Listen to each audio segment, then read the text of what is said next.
Hi, this is Dr. Meirkola, and you've probably heard that breakfast is the most important meal of the day, right?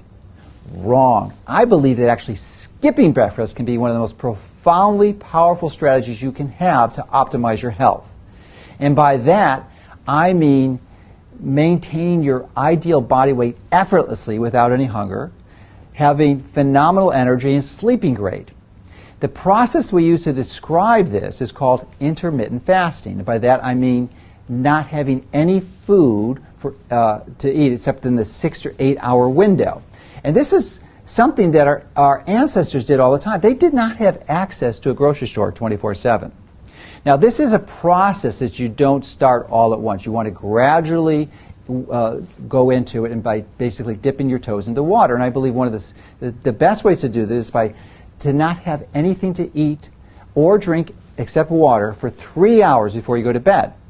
And then when you get up, go as long as you can until you first start to eat breakfast. And then gradually, every day, extend that time forward to the point where you'll find that you're not having breakfast at all. And this will take several weeks to several months. The reason why it takes a long time is that most everyone watching this is adapted to burning carbohydrate as your primary fuel and not fat.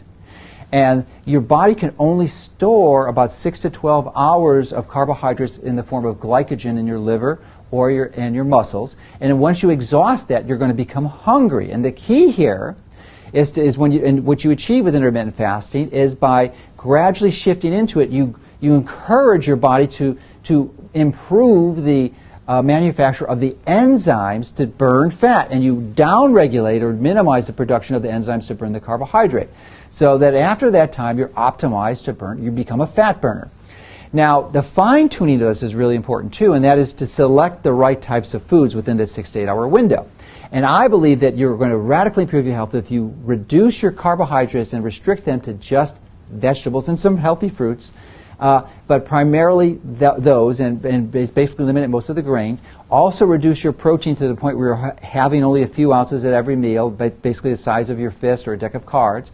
And that with those calories that you decrease with the carbs and the protein, to replace them with healthy fats.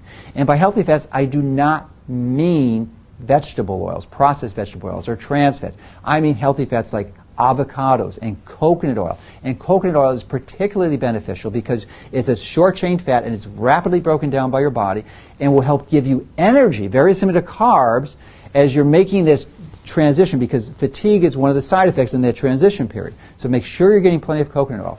Other fats would be butter and nuts.